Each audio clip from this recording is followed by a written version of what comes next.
ओम श्री परमात्मने नमो नमः। ओम श्रीमद् भगवद गीता का 18वां पाठ प्रारंभ होता है। उसके उपरांत अर्जुन बोले, हे महाबाहो, हे अंतर्यामिन, हे वासुदेव, मैं संन्यास और त्याग के तत्व को पृथक पृथक जानना चाहता हूँ। इस प्रकार अर्जुन के पूछने पर श्री कृष्ण भगवान बोले, हे अर्जुन, कितने ही पंडित जन तो काम्य कर्मों के त्याग को संन्यास जानते हैं और कितने ही विचार कुशल मनुष्य सब कर्मों के फल के त्याग को त्याग कहते हैं, तथा कई एक विद्वान ऐसे कहते हैं कि कर्म सभी दोष युक्त हैं, इसलिए त्यागने के योग्य हैं, और दूसरे विद्वान ऐसे कहते हैं कि यज्ञ, दान और तप रूप कर्म त्यागने योग्य नहीं हैं। परंतु हे अर्जुन, उस त्याग के विषय में तू मेरे निश्चय को सुन। हे पुरुष श्रेष्ठ, वह त्याग सात्विक, राजस और तामस ऐसे तीनों प्रकार से ही कहा गया है, तथा यज्ञ, दान और तप रूप कर्म त्यागने के योग्य नहीं है, किंतु वह निसंदेह करना कर्तव्य है, क्योंकि यज्ञ, दान और तप यह तीनों ही बुद्धिमान मनुष्यों को पवित्र करने वाले हैं। इसलिए हे पार्थ, यह यज्ञ, दान और तप रूप कर्म तथा और भी संपूर्ण श्रेष्ठ कर्म आसक्ति को और फलों को त्याग कर अवश्य करने चाहिए। ऐसा मेरा निश्चय किया हुआ उत्तम मत है। और हे अर्जुन, नियत कर्म का त्याग करना योग्य नहीं है, इसलिए मोह से उसका त्याग करना तामस त्याग कहा गया है। यदि कोई मनुष्य जो कुछ कर्म है वह सब ही दुख रूप है, ऐसे समझकर शारीरिक क्लेश के भय से कर्मों का त्याग कर दे, तो वह मनुष्य उस राजस त्याग को करके भी त्याग के फल को प्राप्त नहीं होता है, अर्थात उसका वह त्याग करना व्यर्थ ही होता है। हे अर्जुन, करना कर्तव्य है ऐसे समझकर ही जो शास्त्र विधि से नियत किया हुआ कर्तव्य कर्म आसक्ति को और फल को त्याग कर किया जाता है, वह ही सात्विक त्याग माना गया है, अर्थात कर्तव्य कर्मों को स्वरूप से न त्याग कर उनमें से जो आसक्ति और फल का त्यागना है वही सात्विक त्याग माना गया है। हे अर्जुन, जो मनुष्य अकल्याणकारक कर्म से तो द्वेष नहीं करता है और कल्याणकारक कर्म से में आसक्त नहीं होता है, वह शुद्ध सत्व गुण से युक्त हुआ मनुष्य संशय रहित, ज्ञानवान और त्यागी है, क्योंकि देहधारी मनुष्य के द्वारा संपूर्णता से सब कर्म त्यागने योग्य नहीं है। इससे जो मनुष्य कर्मों के फल का त्यागी है वही त्यागी है, ऐसे कहा जाता है। सकामी मनुष्यों के कर्म का अच्छा, बुरा और मिला हुआ ऐसे तीन प्रकार का फल मरने के पश्चात भी होता है, और त्यागी मनुष्यों के कर्मों का फल किसी काल में भी नहीं होता है, क्योंकि उनके द्वारा होने वाले कर्म वास्तव में कर्म नहीं हैं। हे महाबाहो, संपूर्ण कर्मों की सिद्धि के लिए अर्थात संपूर्ण कर्मों के सिद्ध होने में यह 5 हेतु सांख्य सिद्धांत में कहे गए हैं, उनको तू मेरे से भली प्रकार जान। हे अर्जुन, इस विषय में आधार और कर्ता तथा न्यारे न्यारे करण और नाना प्रकार की न्यारी न्यारी चेष्टा एवं वैसे ही 5वां हेतु दैव कहा गया है, क्योंकि मनुष्य मन, वाणी और शरीर से शास्त्र के अनुसार अथवा विपरीत जो भी कुछ कर्म आरंभ करता है उसके यह 5 ही कारण हैं। परंतु ऐसा होने पर भी जो मनुष्य अशुद्ध बुद्धि होने के कारण उस विषय में केवल शुद्ध स्वरूप आत्मा को कर्ता देखता है, वह मलिन बुद्धि वाला अज्ञानी यथार्थ नहीं देखता है। हे अर्जुन, जिस मनुष्य के अंतःकरण में मैं करता हूँ ऐसा भाव नहीं है, तथा जिसकी बुद्धि सांसारिक पदार्थों में और संपूर्ण कर्मों में लिपायमान नहीं होती, वह मनुष्य इन सब लोगों को मारकर भी वास्तव में न तो मारता है और न ही पाप से बनता है। हे भारत, ज्ञाता, ज्ञान और ज्ञेय यह तीनों तो कर्म के प्रेरक हैं, अर्थात इन तीनों के संयोग से तो कर्म में प्रवृत्त होने की इच्छा उत्पन्न होती है, और कर्ता, करण और क्रिया यह तीनों कर्म के संग्रह हैं, अर्थात इन तीनों के संयोग से कर्म बनता है। उन सब में ज्ञान और कर्म तथा कर्ता भी गुणों के भेद से सांख्य शास्त्र में 3-3 प्रकार के कहे गए हैं, उनको भी तू मेरे से भली भांति प्रकार सुन। इस प्रकार हे अर्जुन, जिस ज्ञान से मनुष्य पृथक पृथक सब भूतों में एक अविनाशी परमात्म भाव को विभाग रहित समभाव से स्थित देखता है, उस ज्ञान को तू सात्विक ज्ञान जान। और जो ज्ञान अर्थात जिस ज्ञान के द्वारा मनुष्य संपूर्ण भूतों में भिन्न भिन्न प्रकार के अनेक भावों को न्यारा न्यारा करके जानता है, उस ज्ञान को तू राजस जान। और जो ज्ञान एक कार्य रूप शरीर में ही संपूर्णता के समान आसक्त है तथा अर्थात जिस विपरीत ज्ञान के द्वारा मनुष्य एक क्षण भंगुर नाशवान शरीर को ही आत्मा मानकर उसमें सर्वस्व की भांति आसक्त रहता है, तथा जो बिना युक्ति वाला तत्व अर्थ से रहित है और तुच्छ है, वह ज्ञान तामस कहा गया है। हे अर्जुन, जो कर्म शास्त्र विधि से नियत किया हुआ है और कर्तापन के अभिमान से रहित है, फल को न चाहने वाले मनुष्य द्वारा बिना राग द्वेष से किया जाता है, वह कर्म सात्विक कहा जाता है। और जो कर्म बहुत परिश्रम से युक्त है तथा फल को चाहने वाले और अहंकार युक्त मनुष्य द्वारा किया जाता है, वह कर्म राजस कहा गया है।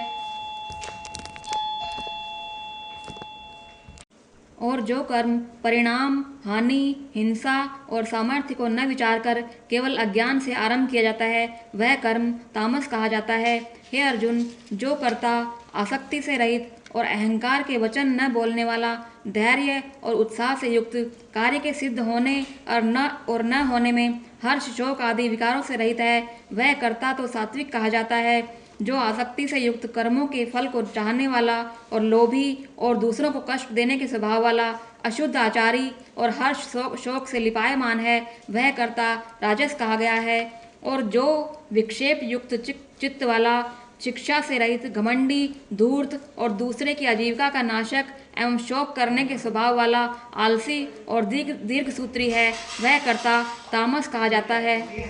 हे अर्जुन, तू बुद्धि का और धारण शक्ति का भी गुणों के कारण 3 प्रकार का भेद संपूर्णता से विभाग पूर्वक मेरे से कहा हुआ सुन। हे पार्थ, प्रवृत्ति मार्ग और निवृत्ति मार्ग जो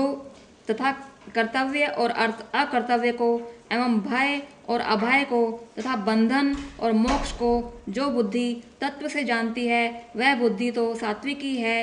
हे पार्थ, जिस बुद्धि के द्वारा मनुष्य धर्म और अधर्म को तथा कर्तव्य और अकर्तव्य को भी यथार्थ नहीं जानता है, वह बुद्धि राजसी है। और हे अर्जुन, जो तमोगुण से आवृत हुई बुद्धि अधर्म को धर्म ऐसा मानती है तथा और भी संपूर्ण अर्थों को विपरीत ही मानती है, वह बुद्धि तामसी है। हे पार्थ, ध्यान योग के द्वारा जिस अव्यभिचारिणी धारणा से मनुष्य मन, प्राण और इंद्रियों की क्रियाओं को धारण करता है, वह धारणा तो सात्विक ही है। और हे प्रथापुत्र अर्जुन, फल की इच्छा वाला मनुष्य अति आसक्ति से जिस धारणा के द्वारा धर्म, अर्थ और कामों को धारण करता है, वह धारणा तामसी है। तथा हे पार्थ, दुष्ट बुद्धि वाला मनुष्य जिस धारणा के द्वारा निद्रा, भय, चिंता और दुख को एवं उन्मत्तता को भी नहीं छोड़ता है तथा अर्थात धारण किए रहता है, वह धारणा तामसी है। हे अर्जुन, अब सुख भी तू 3 प्रकार का मेरे से सुन। हे भरत श्रेष्ठ, जिस सुख में साधक मनुष्य भजन, ध्यान और सेवा आदि के द्वारा अभ्यास से रमण करता है और दुखों के अंत को प्राप्त होता है, वह सुख प्रथम साधन के आरंभ काल में यद्यपि विष के समान प्रतीत होता है, परंतु परिणाम में अमृत के तुल्य है। इसलिए जो भगवत विषयक बुद्धि के प्रसाद से उत्पन्न हुआ सुख है, वह सात्विक कहा गया है। और जो सुख विषय और इंद्रियों के संयोग से होता है, वह यद्यपि भोग काल में अमृत के समान प्रतीत होता है, परंतु परिणाम में विष के समान है, इसलिए वह सुख राजस कहा गया है। तथा जो सुख भोग काल में और परिणाम में भी आत्मा को मोहने वाला है, वह निद्रा, आलस्य और प्रमाद से उत्पन्न हुआ सुख तामस कहा गया है। और हे अर्जुन, पृथ्वी में या स्वर्ग में अथवा देवताओं में ऐसा वह कोई भी प्राणी नहीं है जो इन प्रकृति से उत्पन्न हुए तीनों गुणों से रहित हो, क्योंकि यावन मात्र सर्व जगत त्रिगुणमयी माया का ही विकार है। इसलिए हे परम तप, ब्राह्मण, क्षत्रिय और वैश्यों के तथा शूद्रों के भी कर्म स्वभाव से उत्पन्न हुए गुणों करके विभक्त किए गए हैं, अर्थात पूर्वकृत कर्मों के संस्कार रूप स्वभाव से उत्पन्न हुए गुणों के अनुसार विभक्त किए गए हैं। उनमें अंतःकरण का निग्रह, इंद्रियों का दमन, बाहर भीतर की शुद्धि, धर्म के लिए कष्ट सहना और क्षमा भाव एवं मन, इंद्रियां और शरीर की सरलता, आस्तिक बुद्धि, शास्त्र विषयक ज्ञान और परमात्म तत्व का अनुभव भी ये तो ब्राह्मण के स्वाभाविक कर्म हैं। शूरवीरता, तेज, धैर्य, चतुरता और युद्ध में भी न भागने का स्वभाव एवं दान और स्वामी भाव अर्थात निस्वार्थ भाव से सबका हित सोचकर शास्त्र आज्ञा अनुसार शासन द्वारा प्रेम के सहित पुत्र तुल्य प्रजा का पालन करने का भाव, ये सब क्षत्रिय के स्वाभाविक कर्म हैं। तथा खेती, गोपालन और क्रय विक्रय रूप सत्य व्यवहार ये वैश्य के स्वाभाविक कर्म हैं और सब वर्णों की सेवा करना यह शूद्र का भी स्वाभाविक कर्म है। एवं इस अपने अपने स्वाभाविक कर्म में लगा हुआ मनुष्य भगवत प्राप्ति रूप परम सिद्धि को प्राप्त होता है। परंतु जिस प्रकार से अपने स्वाभाविक कर्म में लगा हुआ मनुष्य परम सिद्धि को प्राप्त होता है, उस विधि को तू मेरे से सुन। हे अर्जुन, जिस परमात्मा से सर्वभूतों की उत्पत्ति हुई है और जिससे यह सर्व जगत व्याप्त है, उस परमेश्वर को अपने स्वाभाविक कर्म द्वारा पूजकर मनुष्य परम सिद्धि को प्राप्त होता है। इसलिए अच्छी प्रकार आचरण किए हुए दूसरे के धर्म से गुण रहित भी अपना धर्म श्रेष्ठ है, क्योंकि स्वभाव से नियत किए हुए स्वधर्म रूप कर्म को करता हुआ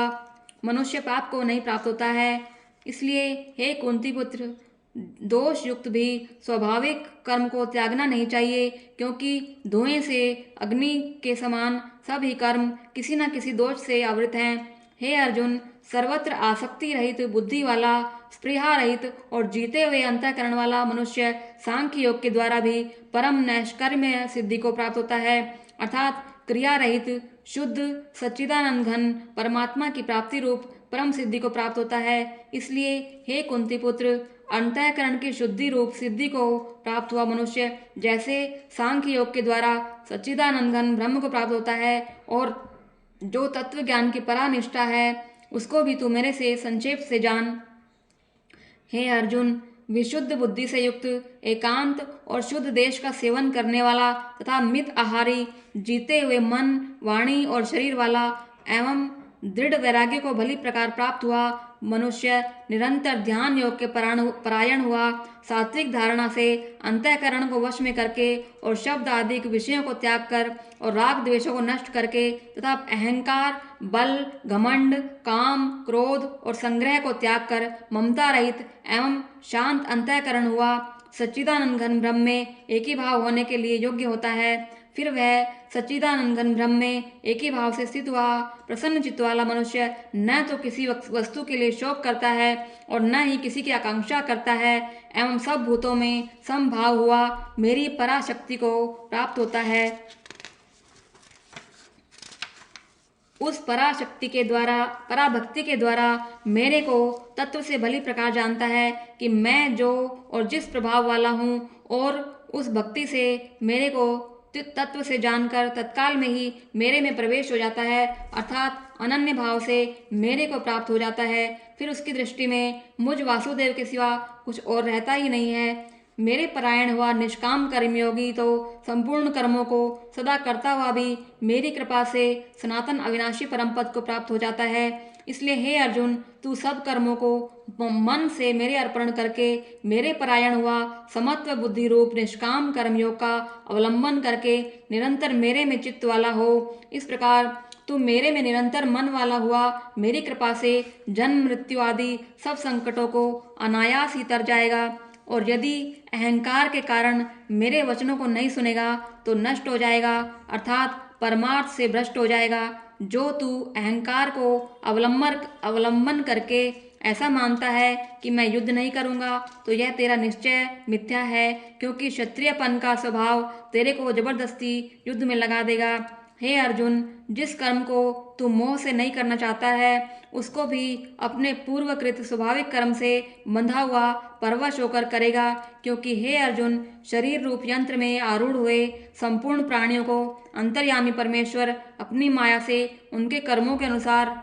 भ्रमाता हुआ सब भूत प्राणियों के हृदय में स्थित है। इसलिए हे भारत, सब प्रकार से उस परमेश्वर की ही अनन्य शरण को प्राप्त हो।